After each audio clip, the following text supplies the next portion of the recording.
What you typically observe from our parents' generation is that if you went to university, it opened the door to get a job, but actually you're trying to sort of like take people's focus away from those corporate careers. I never really pursued corporate as a career path at all. It's taken me a while to accept that I'm more entrepreneurially minded. I think with that, you probably are not very good employee. Was it like a level of inner self-confidence and belief that you're like, I've got all of these things behind me, which is like the good university, smart, ambitious, but then looking in front of you and saying like, but I just don't know what to do? It doesn't really mean anything if the foundations aren't strong, like in your own like sense of self. And I think like what I've learned with direction and everything, I think often you're in this period where you're like looking at people ahead of you to tell you, oh no, you should just do this, or or you could be this, or give you this epiphany or moment of realization. But I genuinely believe like you can't be prescribed careers, and you certainly can't be prescribed career advice. And ultimately the thing that actually changed me from this completely lost and confused history student to someone who feels like I've got my foot in a door that I can achieve almost anything at this point. The personal branding element is the differentiator for you. It's building yourself, it's putting yourself out there. If you could go back in time, would you still go to university?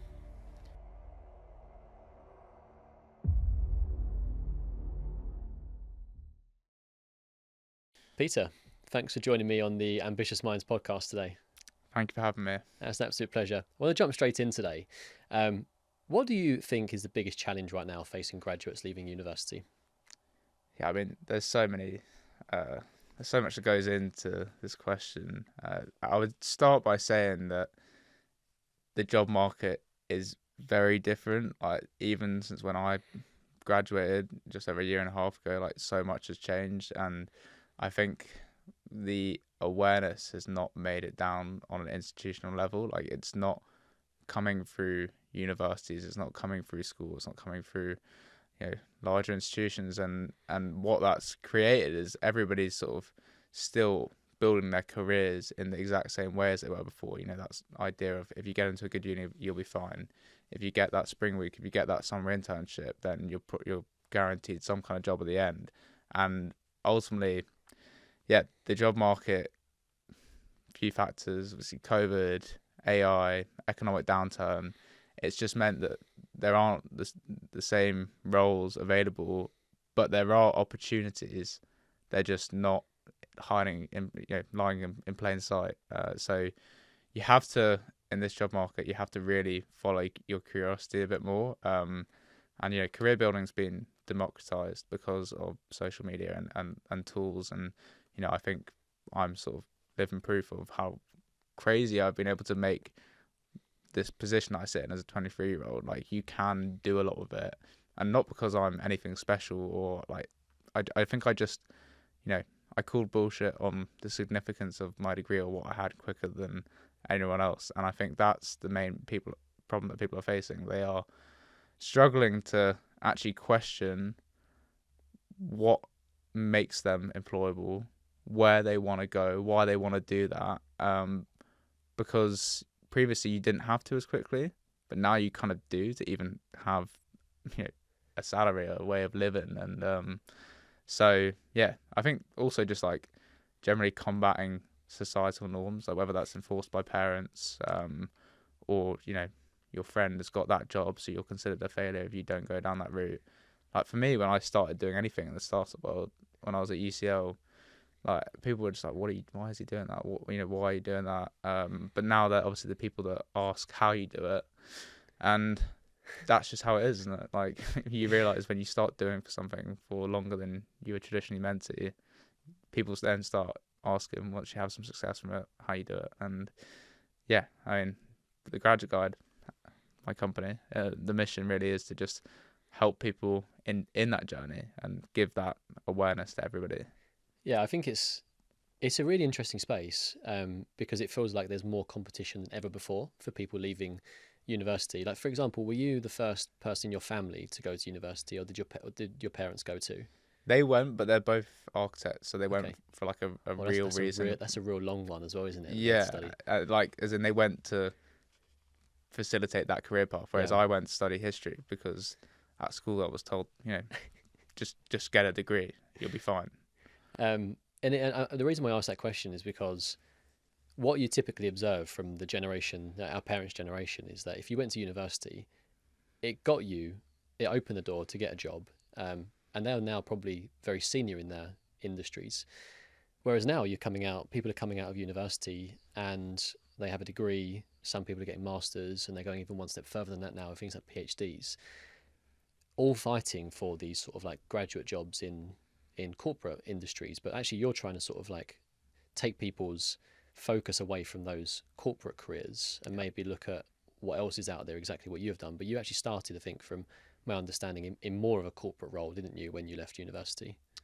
Um, no, I never really pursued corporate as a career path at all. Like for me, I was interviewing people in that space. I wanted to learn about having a career in that world, but I don't feel like it would play to my strengths, the world of corporate. Like I think it's taken me a while to accept that I'm more entrepreneurially minded, but I think with that you probably are not very good employee. Like I'm definitely more of a disruptor. More creative in what I do, and I've tried out employment because I think it's important to know what that looks like. But yeah, corporate's great for a lot of people, and I would never say that you shouldn't do it. But I just think people should question it a bit more. It's interesting what you said there. And in doing some research in advance of this conversation, I listened to the podcast you were on with James Farnfield, who's a sort of mutual friend of ours. But you said, I'm at my best when I'm having conversations and brainstorming. And I think my question here is, do you think that actually like fits into the profile of what like a corporate career would actually want? Well, I mean, I can't answer that question like completely because again, I've not been in it. But I would say, I mean, ultimately, there's just more red tape because, of course, there is. There has to be. Like, there isn't that ability to fail fast and learn quickly, and you're supported by, different systems and infrastructures that mean that you don't create any catastrophic blunders for the company. Whereas in the startup world, when you're building your own company, you're doing that on a day by day, if not hourly basis, and so brainstorming is often invoked by we've got a problem that we need to, we've either forced ourselves into being the people to try and deal with this problem, or it's genuinely like a fire that you've got to put out. And you get together and you brainstorm and you put whatever you think might be the best solution to solve it. You just don't get given the same empowerment or responsibility to solve those problems. So yeah, I guess you just wouldn't be doing as much brainstorming on how you do it, just more becoming a very good operator at doing it when someone tells you to. Yeah, it feels like people in that corporate space, and I'm in the corporate space, but it's more like task orientated. And I think that's what school sort of gears you up towards, doesn't it? Like when you're, even the way that we have to do exams and, it's more memory focused, for example, rather than sort of like really thinking about problem solving as you're talking about. So if there are people out there listening, I guess is the question I'm trying to ask here is, if there are people that are listening and they're like, I don't really feel like I fit into that mold, which they try and talk to you about in school, which is the go down that traditional career path, go to university and study your history degree or geography or whatever, you feel like will get you that job at the end of it. If you do have your natural curiosity like you've got, you do think outside the box and you're a bit more of a problem solver, what would you be exploring instead? Yeah, I mean, the problem is that there's so many things that invoke like career paralysis, and there's so much friction, even though there is so much you can do.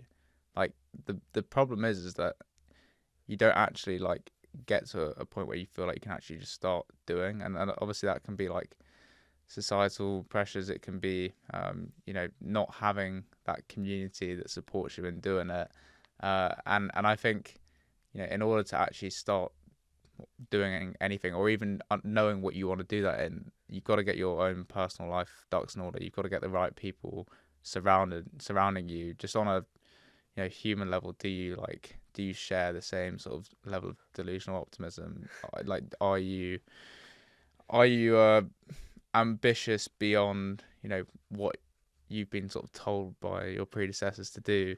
And if you have that around you, then what you do it in doesn't really matter. Like before the graduate guide and the stuff that you probably wouldn't put on LinkedIn. I've gone through university accelerators with ridiculous ideas that like genuinely are laughable and would never have worked. Knowing everything I know now, I started working at a waterfields company.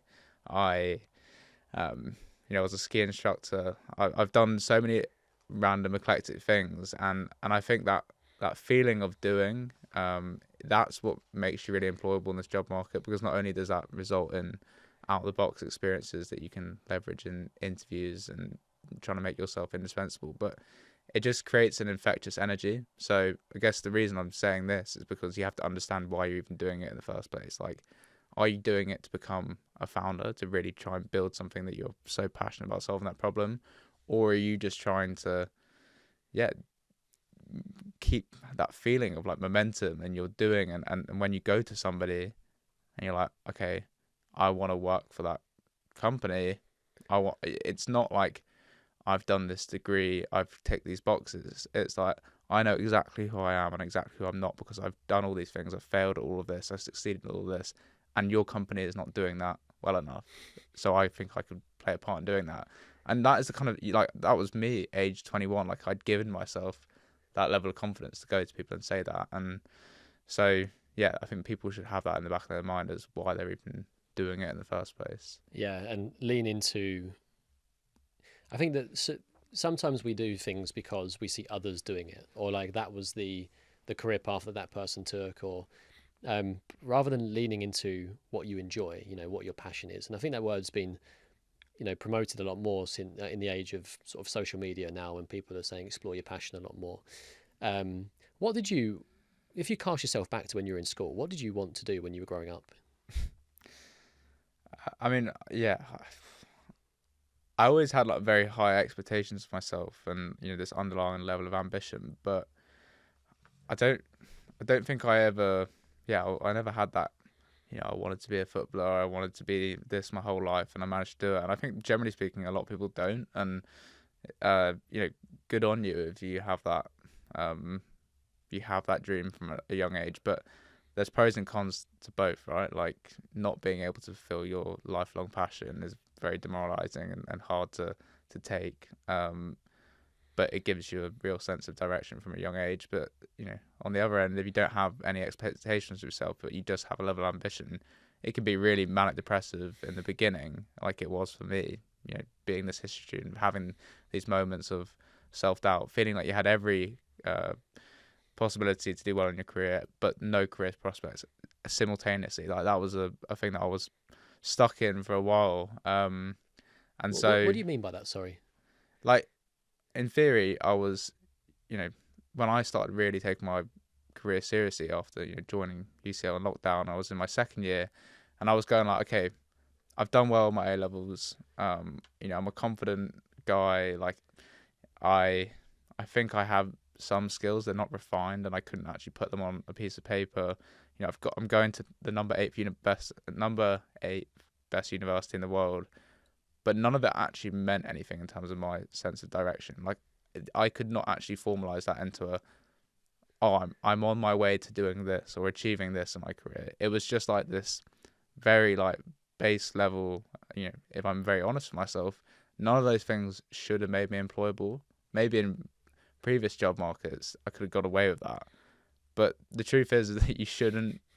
My history degree should not have meant I landed, X amount of responsibility to do, a role for a company, because I did the degree. I know it doesn't. But, it was great. Like, I love history, but I guess that's what I mean. It's just, you have a lot of things going for you in traditional terms, but inside it didn't actually feel like it was translating into anything direction wise. Was it like a level of sort of inner self-confidence and belief that you're like, I've got all of these things behind me, which is like the good university, smart, ambitious, but then looking in front of you and saying like, but I just don't know what to do. Yeah. I mean, obviously, I'm like I said, like I am confident, but I feel like um it doesn't it doesn't really mean anything if the foundations aren't strong, like in your own like sense of self. And I think like what I've learned with direction and everything, I think often you're in this period where you're like looking, people ahead of you to tell you, oh no, you should just do this, or or you could be this, or give you this epiphany or moment of realization. But I genuinely believe like you can't be prescribed careers, and you certainly can't be prescribed career advice. It has to be, and ultimately the thing that actually changed me from this completely lost and confused history student to someone who feels like I've got my foot in a door that I could achieve almost anything at this point, which is a crazy thing to feel like those words coming out my mouth now. But genuinely, that probably is how I feel on a day-to-day basis. The difference between those two outlooks were asking people that I respected the questions that I actually wanted to ask at a time that I needed to hear it most. So, yeah, I think leaning into that curiosity and actually like backing that I had some level of value to offer in a conversation and a line of questioning that was unique to me, that's what changed those two different outlooks. So when did you realise that the graduate guide would sort of become a thing? Did it initially start off as a podcast where you wanted to speak to those people to get some advice? How did it all come about? Yeah, I mean, like, for all the sort of entrepreneurial things I did before it, like, this was the one thing that I started with no intention of it being a business or my career. And, funny how things work out, it is. And I think that's just because, I think you have to be, there were a combination of factors to why I just kept doing it for longer than anyone told me to do, or anything that, vanity metrics would have encouraged me to do. I wanted to get, good at the skills that were involved in building a podcast complete from scratch, like building the network, building rapport with people, learning how to do marketing, branding, partnerships, really hustling, like getting good at just generally making things happen and being consistent at putting that out. Like, these were all challenges that I wanted to undertake, that not many things in life allow you to do that, and have such a small barrier to entry. But then the other side of it is that, like, I think just in terms of a bigger mission and what it's turned into now, is that I was just sufficiently pissed off by, how many incredibly talented people were just not becoming valuable assets in this job market. They weren't being able to contribute to the economy. They weren't feeling happy. They weren't feeling ambitious, purely because of, gurus and different people sort of gatekeeping information that should have been accessible to everyone. No content seemed to be done through my lens. It wasn't for students. It was always for entrepreneurs or CEOs or investors. It wasn't for students, because I mean, who would ever build a company to make money off the back of students? You wouldn't. But for me, I guess I was just like, confident in myself, had a clear motive for why I wanted to do it, and the problem was something that I was experiencing myself and could see other people around me as well. So what is that? So you've explained your problem there, but the problem that you're now trying to solve with the graduate guides, what is that? Yeah, I mean, it's the fact that you've got startups and scale-ups with incredible founders and amazing missions and ideas living and dying because of talent, or the lack of it. And you've also got students that think that there are no opportunities out there, and even if they knew what the opportunities were, they are not employable in this job market. They can't break past the AI screening. Like, they just feel like they're throwing themselves against a brick wall every single day they try and do applications. And, like, to me, obviously finding myself in this weird middle ground where I have this student following community and this employer and founder pool from all the podcasts I've been doing and working in the startup world for a little bit now, is I mean, it's really hard to fathom. Like, it's really hard to actually break down the problem into something that you could solve for a long time. And this is something that you can't really even contextualize, like, on a pitch deck or to investors. But I needed to give myself time to work out what problem I was going to be solving, because if you try and do it all at once, which I was at different times, you're not even gonna be able to have any impact in the beginning. You're gonna be scattergunning. You're gonna be throwing stuff at the wall, and nothing will ever stick.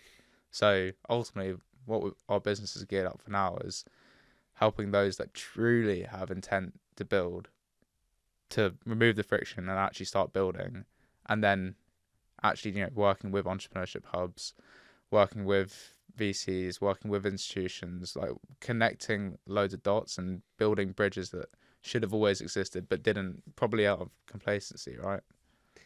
A lot of what you're saying there, I think the skills that you have, I can really resonate with myself. And I think probably the reason why we both lent into podcasting, which is curiosity, good at networking, but also, are you good at introducing people to other people? Yeah, well, yeah. I mean, I think generally speaking, like I'm always speaking to people from a position of like, wow, you're like incredibly impressive, and I don't see myself in that like same light, like, which is maybe counterintuitive or opposite to how I've come across this interview. I don't have like this idea that I'm anything special. I'm always like going like, wow, that's so cool. Like, do you know this person? Like, really, like, I like to platform people. Like, I actually get a lot from it, and I think that's something really cool. And actually knowing what your purpose is in careers, like, you can't all be machine learning experts, and you can't all be like incredible artists. Like, for me, I am a connector, and there's I'm comfortable in that now. And I don't think AI can replace that, because it's understanding like the nuances that can put people together. But just on the topic of AI, I'm going to sound like a boomer here, but you said about AI screening for interviews. Is that a thing now? Is it? Yeah. I mean, it's the reason it's happening is because it's become so easy to make applications with AI, like just to go like that. Essentially, recruitment teams of companies are just being overwhelmed to the point that they can't actually, they can't give the same amount of attention. And so if you're not, especially for the bigger corporates, this is less so in the startup world, because the startup world is a bit more of a human experience, and it needs to be. But for bigger companies, some of them are getting 30,000 applications for their graduate schemes, and like you can't look at them all. And in theory, the AI screening processes are meant to be sieves, right? But there are some people who always did what they were told, and are trying to really put their best foot forward, that are just losing out because they're not savvy to what these employers want, and yeah, it's pretty messed up. So, and to give us an idea about, I've seen your LinkedIn, and you've built a very good community. You've got a lot of followers on there now. But what else are you doing? I've seen that you're doing like in-person events now as well. Is that a way to try to meet people? Are you trying to meet the graduates, or the people that like the talent pool, essentially, to then try to like partner up with different companies? Is it almost like a recruitment arm that you're like creating out of this as well? Yeah, so I mean, full transparency, like our business model is community. So students actually, students and graduates, anyone entrepreneurial, they pay a small subscription to be part of this community, where they get access to events, webinars, content, community, access to investors, employers, and basically, if they want to do anything in the startup world or build anything for themselves, we are that middle ground between I'd like to do it or I'd actually being invested by VC or joining an accelerator. So we are that mediator and that bridge again. And then the other two sides of the business is community-based recruitment and employer branding. So helping, really great startups that don't have the same money to throw at employer brand, or being ever present on campuses, to cut through the noise and straight into the talent pool that we've curated through working with the entrepreneurship hubs, through building this following on LinkedIn. We're able to undercut the market massively because we've got the talent pool. We're not a labor intensive business where we need to do loads of outbound commission driven recruitment like it used to happen. I think this is the next evolution of recruitment, and maybe the way that you can reinstall a little bit of credibility into the industry. I think a lot of people have their opinions on the recruitment industry, and they're right to. I think everyone's experienced a dodgy recruiter starting into their DMs, but and I actually had a lot of like imposter syndrome, or just like, I hated the idea of ever saying I was in recruitment, but I've accepted that recruitment is just it's so important, right? It's what makes Massively a great business, important, and not so. And like any industry, there are good players and bad players. But yeah, very long way of saying yes, that is our business. So we do it. It's funny you say that, because yes, I think that the recruitment industry in general sometimes has a bad name. Historically, it's had a bad name, but it's vitally important, and it's even more important for early stage startups that are using a significant amount of their capital in order to invest into someone that's going to come in and hopefully succeed. Yeah. And okay, maybe like big, FTSE 100 company that has huge amounts of revenues, and they can afford to spend 10% or 20% on the recruiter fee to get the person in. If it doesn't work out, not the end of the world. But if you're a small business and you're growing, then you can't really afford to take those same risks.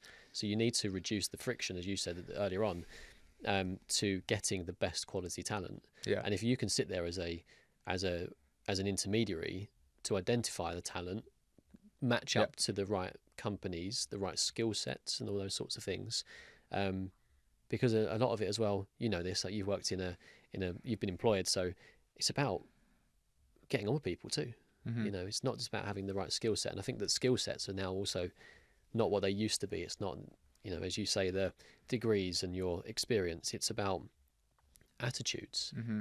It's about beliefs. It's about how hard are you going to work, and is it a passion of yours to come into this company? I think startups, from what I've understood so far from the people that I've interviewed, it isn't your normal 9 to 5. No, not It's at a all. completely different skill set that's required to go to work for a startup. Yeah, I mean, it's exciting because we're literally talking like the last year, 2 years, max 3 years, that it's even been a viable thing for a graduate to straight out of university go work for a startup. And so with that, it's an exciting opportunity to rewrite a lot of sort of what I think are outdated practices that were happening in the corporate way of going from education to your career. And yeah, I think the ability to leverage social media to bring awareness, and real transparency, that's something that I find extremely exciting. And one thing that I would say about our company and how it's like just completely different to anything else on the market, and it's really only been viable again in the last couple of years, is that recruitment industry is, generally speaking, it's people that have they've been through their career, they've spotted an irritation in their own business that they're part of or they're building, and they thought, oh, okay, well, there's money to be made here because no recruitment company is servicing this problem properly, and they don't come at it from I've just been through this period of confusion, and they aren't recent graduates, they aren't students, and so they don't understand the problem. Like, generally speaking, any competitors serving the same startups and scale-ups as we do, they're taking the employable people that come out of Oxford and Cambridge and matchmaking them. They're not actually going into the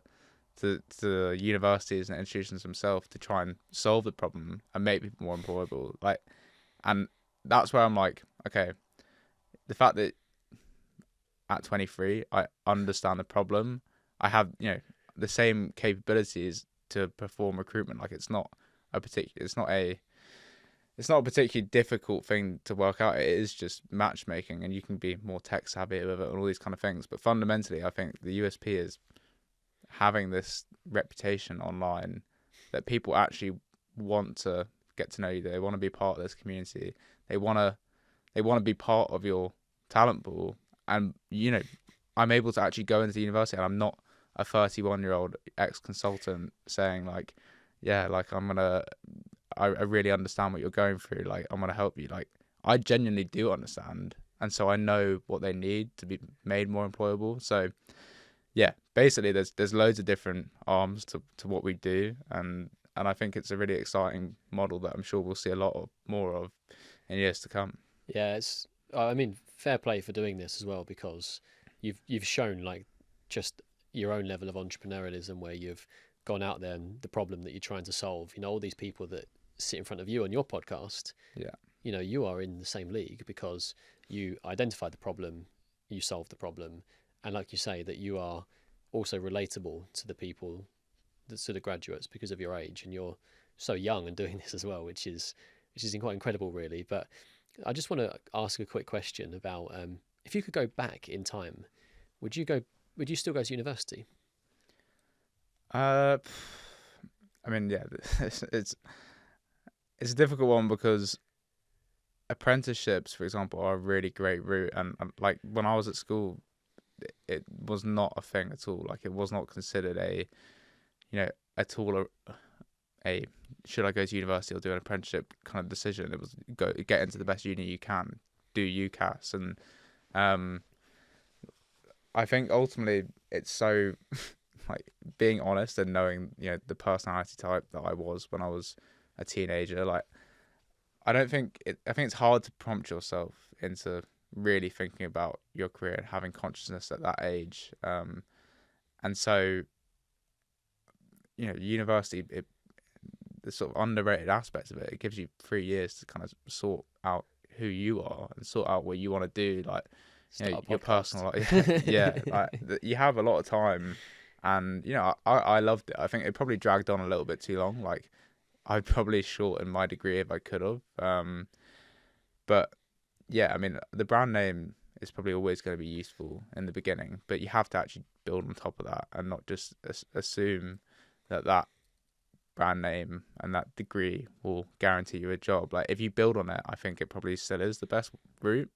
Um, Apprenticeships, there are problems with that right now, and I'm sure they'll develop things to make it better, like helping with develop social life on the side of apprenticeships. Yeah, essentially allowing people to still live those years while they're in technically a 9 to 5. Like if you are a personality type that just wants to crack on and not have debt, like do an apprenticeship. But I think for me, I'd probably, yeah, knowing myself, like I probably still would have gone to university. But I think we do need to again try and be more transparent and truthful and authentic about what the reality of going to university is like and what it gives you and what it doesn't.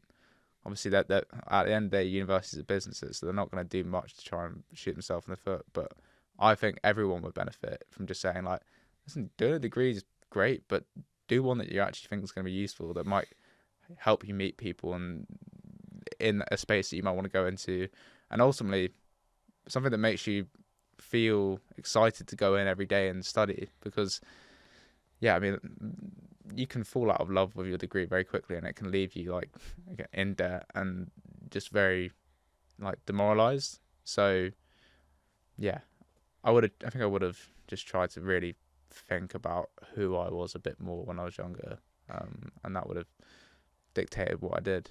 Yeah, and again, leaning into like your natural curiosity or leaning into your passion. But you mentioned the word brand earlier on, and I know your brand, I think you're talking about is university, but you've built a successful personal brand online. And I say online, is that mostly on LinkedIn that you've done that? Only on LinkedIn, yeah. Yeah, Like interesting.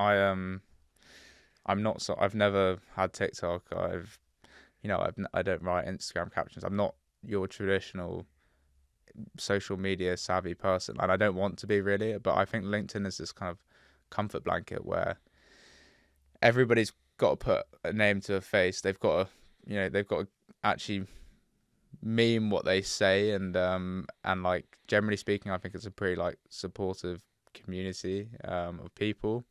There's obviously like loads of cringe on the platform and a lot of things wrong with it, but I never had any desire to build on other ones because ultimately, like, I look at sort of 16-year-olds putting themselves out there on Instagram and TikTok. Like, you can go viral for a person that you actually will not be in 5 years' time, and it can completely ruin your self-confidence. It can, it can pigeonhole you. And I think like my experience of LinkedIn, I built my following initially just by going like, this person said it, not me. Like that's what the podcast allowed me to do. Like I still didn't put my personality into it too much. And bit by bit, I was able to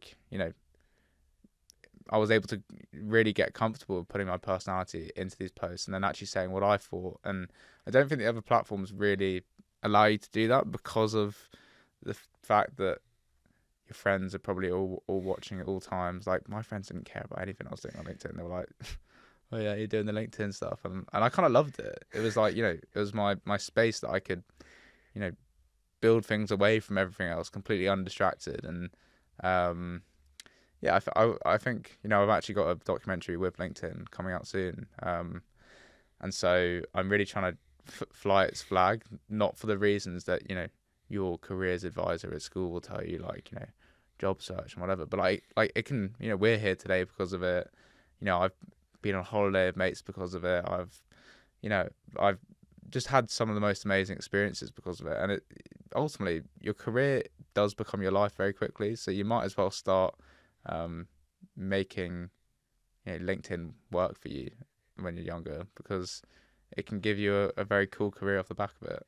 Yeah, and I think what you've shown is that LinkedIn is the differentiator for you. I say LinkedIn. The personal branding element is the differentiator for you. It's building yourself. It's putting yourself out there. You're putting a face to a name, exactly as you said. I also consciously don't use the word personal brand because, I mean, I think so many people have said it now that I don't even know what it means. So I prefer to say online reputation because I think that's what it is, right? Like it's your ability for when we get into a room together, you've already seen a little bit about me that you think you can get straight into the juicy stuff and skip the surface level conversation. That's the benefit of building an online reputation. Personal brand, I mean, like, what does that actually mean? I don't know. Yeah, well, I've been referencing this recently, and Daniel Priestley is, he wrote 15 years ago, maybe more than that, The Key Person of Influence, before personal brand was a term. Yeah. It was the key person of influence. It was just, put yourself out there, meet as many people as you can, build your network, make sure people know who you are. And that's ultimately what this is now, but just probably in a faster format. You don't have to arrange dinners and networking events. Now you put yourself online and, a few people like it and you get more impressions and other people see it. So it just sort of means that the time at which you can get in front of people is just much lower. And you're absolutely right that personal brand is, what is it now? But online reputation is probably the best description for it. But is this something that's encouraged to do when you're at university, for example, to go onto LinkedIn and start building your online reputation? No, I mean, well, maybe it's improved since since I graduated, but people would just say like, or you should check out LinkedIn, like, or you should be on there. Have you made your LinkedIn profile? But it wouldn't come with any more context than that. And again, like, we're talking about like, this is a very new thing, actually using LinkedIn as a social media platform. I think like it was maybe 2020 it really started kicking off, and when I was at university, like I remember I did download LinkedIn. It was like it was this platform where emojis were flying around everywhere and successful people were congratulating other successful people. And I was like, why on earth as a student would I be on this, right? And I just didn't get it. And probably a lot of people get stuck at that hurdle and never revisit it because they haven't tried to make their feed work for them or work out how to use it properly. And what I always say to people who have never used it and getting started is base your LinkedIn usage and curiosity in person. So go to a city, go to your town centre or whatever. Look at different office buildings. Look at different brands in the supermarket. Like genuinely think, oh, how did that happen? Like how did they grow to a team of this size? Like who is this company? What are they behind? And you can find out who that company is, and then you can actually find out who did the partnerships behind that, who's the head of marketing, who's the CEO and founder, and you could try and message them and they might just respond. And when you do that, like the algorithm, and your feed starts, adapting to that, because it's, it's based off who you message and what you interact with, and then that's how I think it should be taught, but definitely was never told that at university. Yeah, I think LinkedIn has changed a lot in the last few years. I think you said they're about 2020, but before starting the podcast, I'm not too sure I ever posted on LinkedIn. It was all about new jobs, work anniversaries, that sort of thing. Yeah. And you'd always get these like congratulations on your job anniversary from someone that you've not spoken to in years. Yeah. It's quite funny. But I mean, yeah, LinkedIn has now become, casting myself back maybe like 10 years, it was always, like, for me, it was like full of recruiters DMing you, as you say. Yeah. And now there's a real community on there, and, it's a lot more sort of founder-led, as opposed, or maybe that's just the feed that I've curated, but it definitely feels now it's a lot more entrepreneurial, a lot more founders on there. It's not as sort of corporate and professional. Yeah. It's professional still, and I think you go on there with a professional mindset. But it's now a proper social media platform where you can network with people that are like you. So I think personally, I would advocate for everybody to start building a profile online. You'd probably be advocating people at university to start doing that. Do you think there's almost like a race to going back to what I said earlier on about the people get a degree and then they might go and get a master's? Like, if people start now at university, like, building their online profile, is it going to be going into like schools at some point? And it's just like, how young can you be before you start trying to build your profile, because that's going to be your competitive advantage in the future. Yeah, I mean, I've seen 17-year-olds, 16-year-olds like hustling out there. Like, we have people applying to our community like that, or not even finished school yet, and they found us through LinkedIn. And it's, people are on there, and they're, like I said, it's been democratized, and the barriers to entry have been lowered for career building. So I would say, why not? And there probably are going to be people doing that, but I'd also be like really, I don't think anything before 19 matters that much. Like, it's easy to say with hindsight, but like, I'm glad that I didn't start thinking about my career till the second year of university, because I worked as a ski instructor for a year. That was a very formative experience. Like, I wasn't thinking about my career. Like, it was just something that I loved to do, and it taught me a lot of like real tangible skills that I use on a day-to-day basis now. My first year, you're meant to go, you're meant to go out and drink and have fun and whatever. You should afford yourself that time. But when you are ready to start building your career, you'll know, like, you won't be able to bullshit yourself anymore. Like, you'll have that real intent, and that's when these platforms start becoming interesting. I think if you go on it too early and too much just because someone told you to, you'll be a bit like, oh, like, what is this? And you don't get it.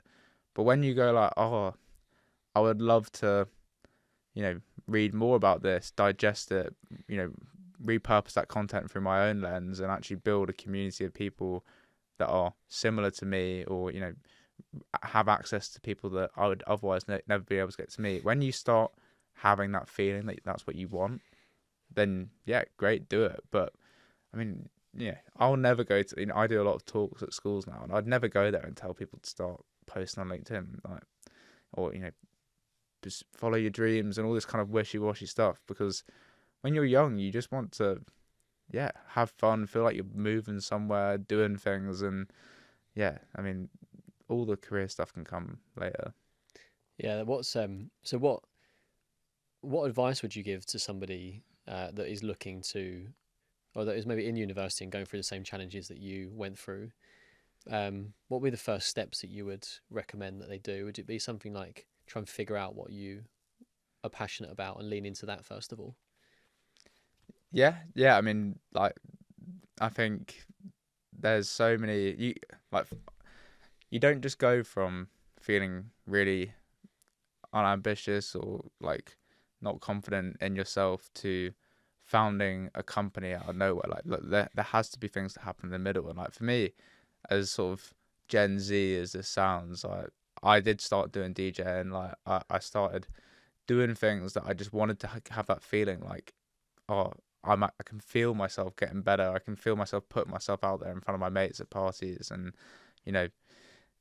I could, I was taking myself out of this this rat race that happens at university, where you're letting professors, dictate you on your success levels with subjective grades, and you're not doing things for yourself really.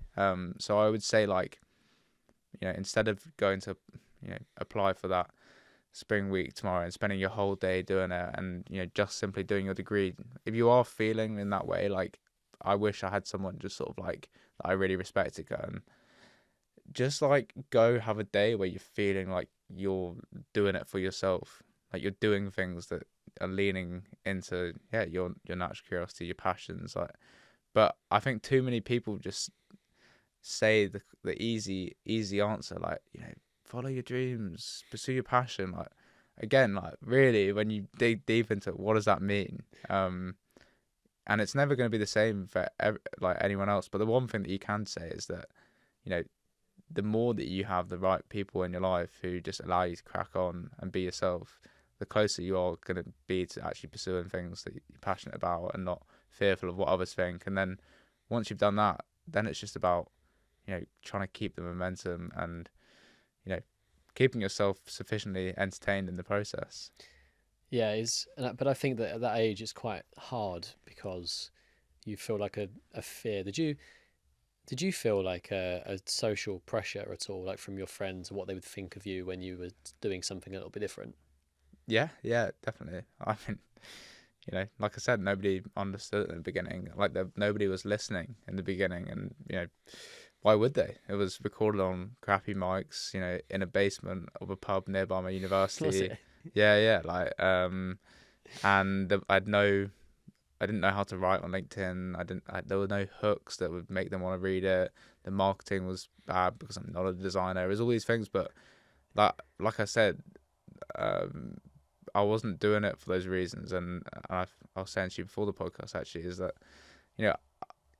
I would go from doing my degree to building a Waterfields company that's now achieved huge success, but was nothing at the time I was doing it.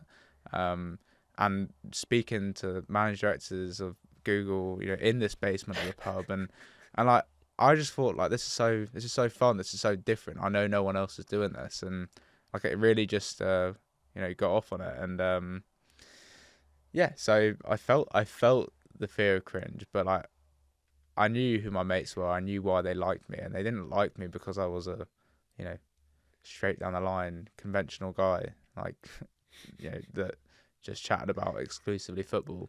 I like talking about football, but I also like things beyond that. Like, I have other passions, and I would be doing myself and the world and my friends ultimately a disservice if I was just trying to compete on other people's terms that, made me unhappy, right? Mm.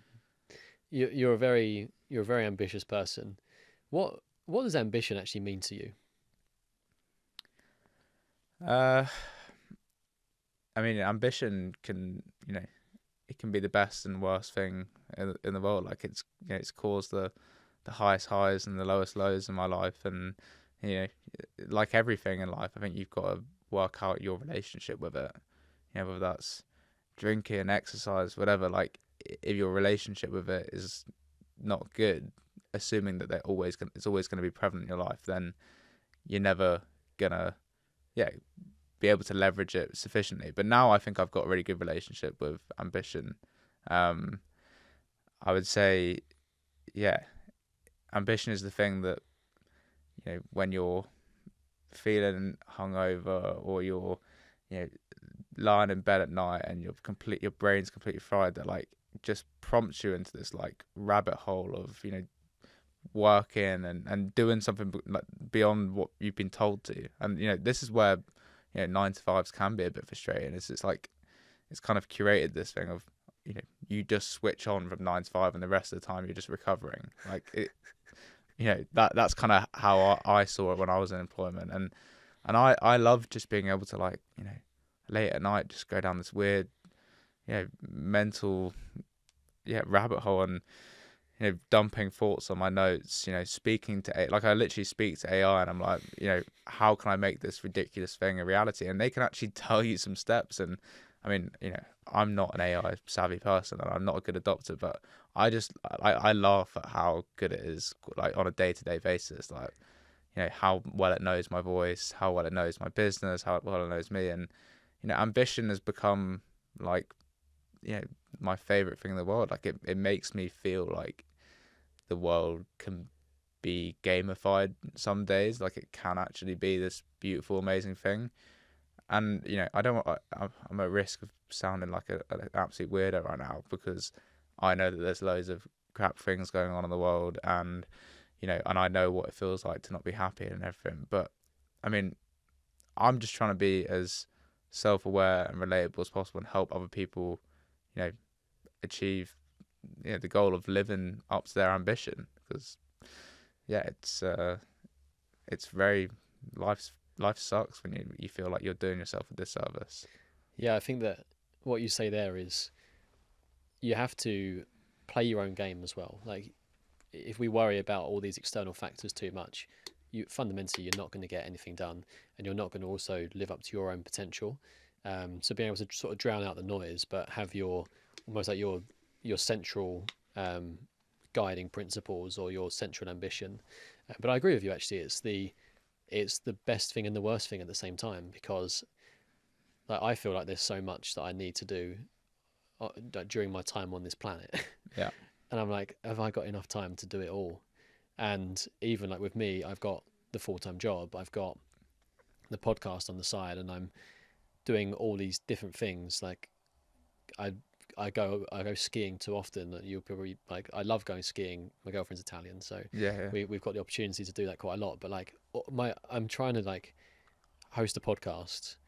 At first, I was doing all the editing before I was outsourcing it. I was learning all these new skills. I've got the really important and very long hours job, and then doing all this other stuff in the meantime. I'm like, what? Like, is this it? Like, is this going to carry on forever? And then I'm like, yeah, I want it to carry on forever. It's a really weird feeling to try to balance all those things.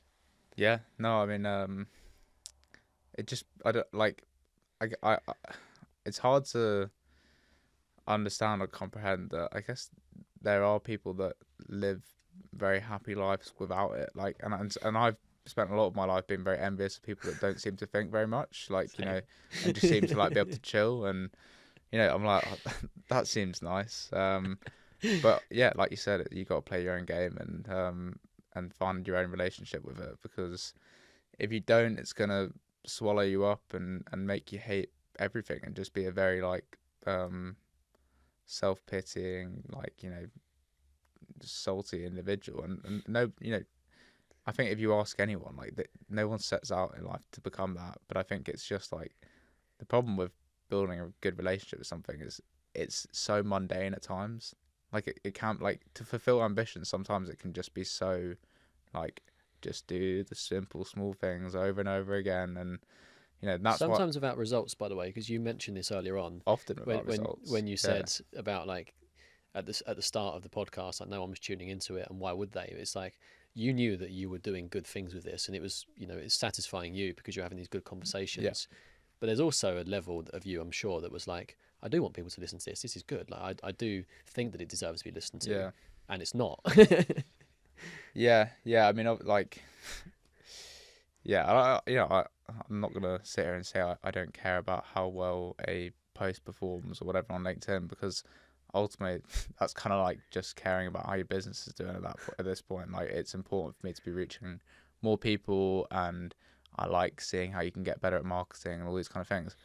But some people would be like, oh, you're not ambitious enough, or call me ridiculous for saying this. But I don't really like I don't really subscribe to this clickbait culture where it's like, you have to just try get someone to listen to this, like, at any cost. Like, I'm like, really? Like, if someone's going to listen to it, especially in a podcast, like, they're going to want to actually hear from you what you have to say, the person you're interviewing. If they're not, like, don't force them to do it. Like, they're probably just not going to do it.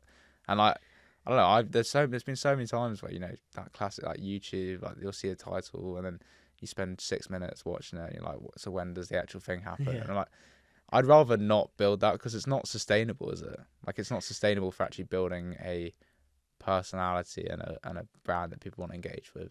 I think what you do is you attract the wrong type of person to engage with your content if you do that. Mm-hmm. And you optimize for that. Yeah, and like, I mean, now the podcasts and everything content is it's completely different. The reason I do it now to how I did it in the beginning, like, it's such a good vehicle to meet, people to work with in the business, to yeah, like you said, get the right people in the community, the right entrepreneurial minds, the right level of ambition. And I'm and this is the other thing about like LinkedIn as a platform, right, is that you're already like, and this is really like crazy to say, you're already in the top 2% of career consciousness by being on that platform. In the UK, like there are not that many people on LinkedIn compared to other platforms. So like that's already a sieve.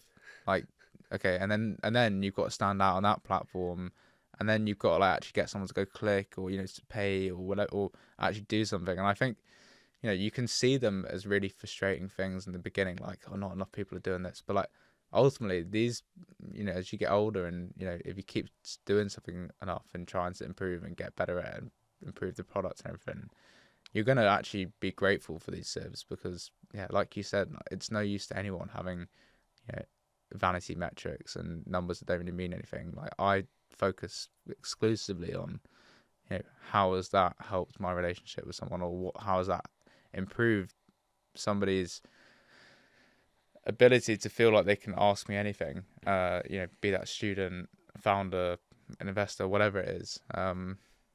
So my framework for posting content and putting it out there is not at all based on loads of people seeing it anymore. Yeah, numbers.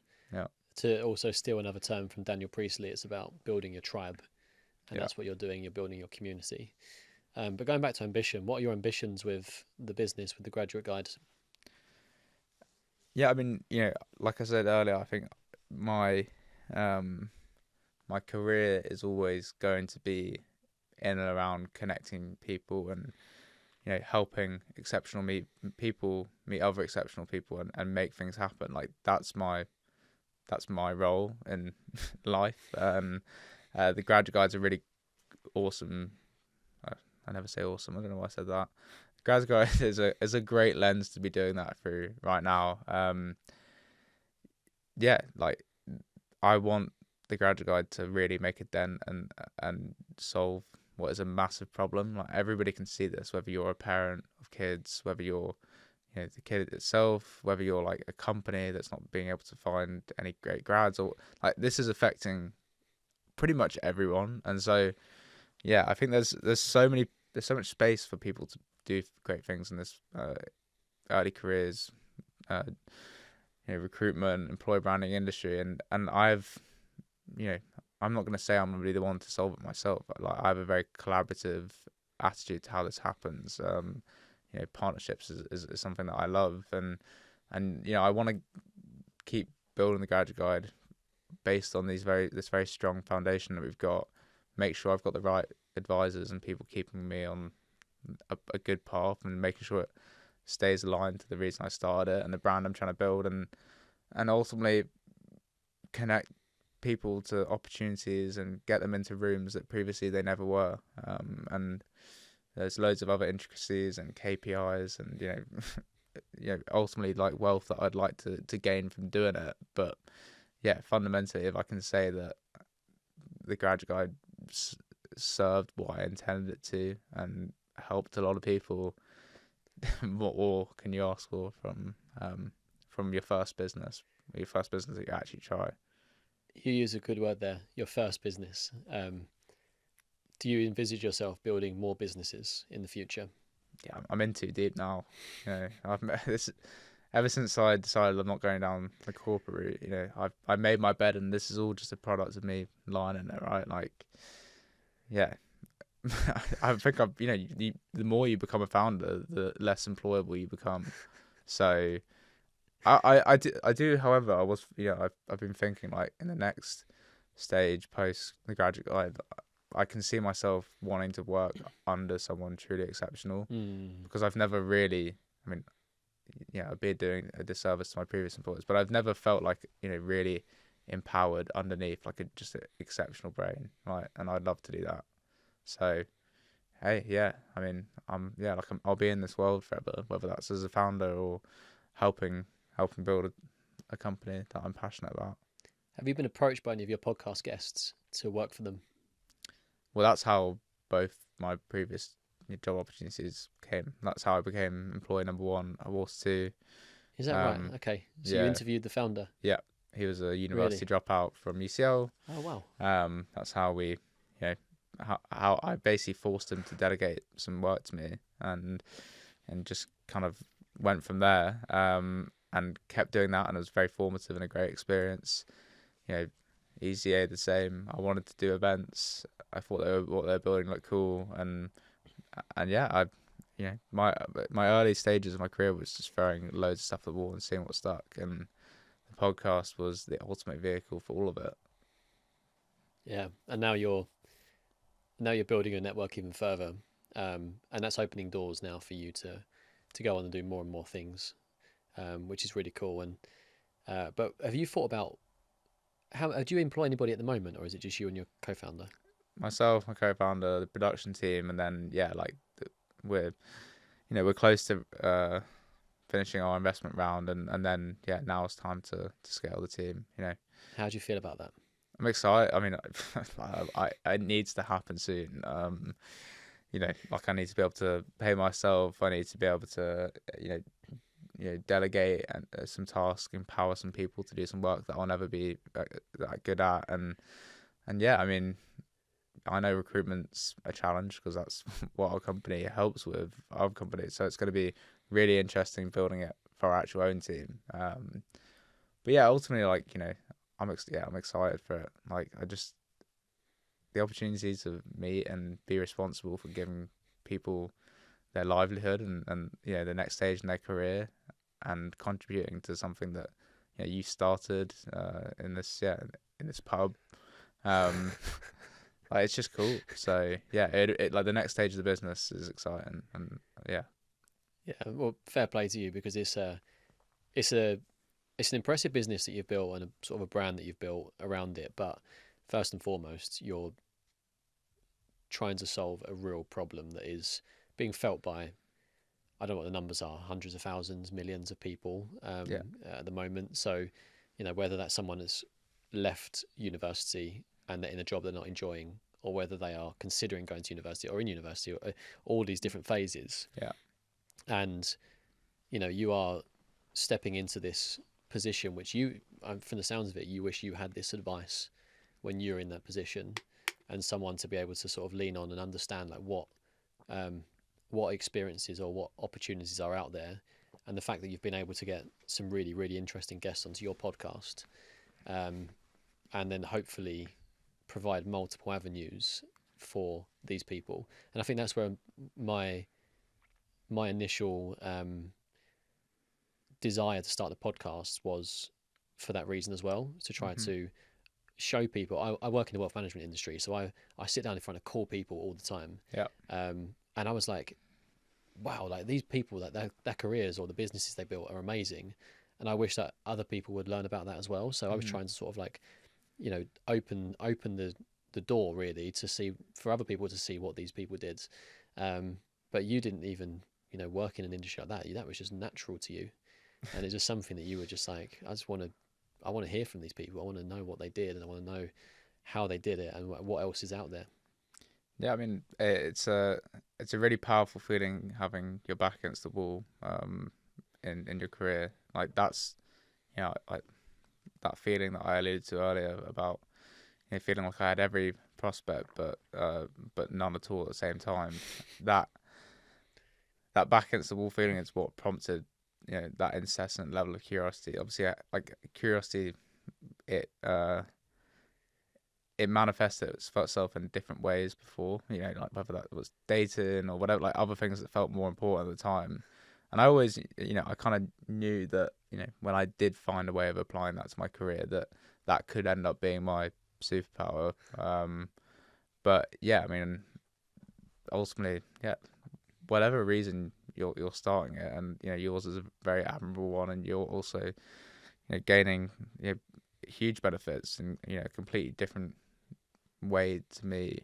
I think not everyone should start a podcast, of course, but everyone should have a way of actually like leaning into asking the questions that they want to ask. Yeah. And if you can leverage it to build your online reputation, then great, like do it. But I mean, I actually say to students now, I'm like, if you are not trying to, you know, if you're not ready to encounter that fear of cringe that comes with putting yourself out there and, you know, asking questions to people that you don't feel like you belong in a room with, then the best way to start is, and you can genuinely do this now, is just start a newsletter where, you know, you could interview the person in a cafe, you could interview the person in a pub, you could interview the person online. You know, you can record it, you can put it all through AI, like it can learn your voice, you can prompt it in all these kind of ways, and within like an hour you can have this piece of content that other people want to read, done through your own authentic lens, and you've built a reputation from it, and you can put it out anonymously if you don't want anyone to see it. You can put it out for your own channels. Like, this is how little friction there could be, and I know in reality that's not what it looks like, but you know, I'm going to continue to fly the flag of doing that for as long as possible. Yeah, and it's very admirable what you're building, and I respect it so much. I think that I wish I had something when I was in school and college. I didn't go to university, but I had someone to sort of help me, guide me to where I want to go. And listening to the podcast or joining the community, I'm sure can do that. So, but on that note, Yeah. you know, for my audience, yeah, where can people find you? Yeah, well, maybe I'll be on other platforms soon. But for now, it's LinkedIn, Peter Wood. And yeah, you can find me there pretty much most days. And if they want to join the community, how do they do that? We have an application process that's hosted on Airtable. The link is on my LinkedIn as well. And yeah, like you know, we don't just accept anyone. Like I said, you have to have a real entrepreneurial spirit and intent to build. But in theory, anyone can apply. It doesn't matter what stage you're at, you know, what age you are, what university you went to. Like, you know, our community is open to everyone. You just have to really be obsessed and really want to, yeah, participate in what I feel will be a movement. So yeah. Well, congratulations anyway, and yeah, I really enjoyed this conversation. Thank you, mate. Likewise. Thanks for having me. Cheers, mate. Cheers, very. It's very good.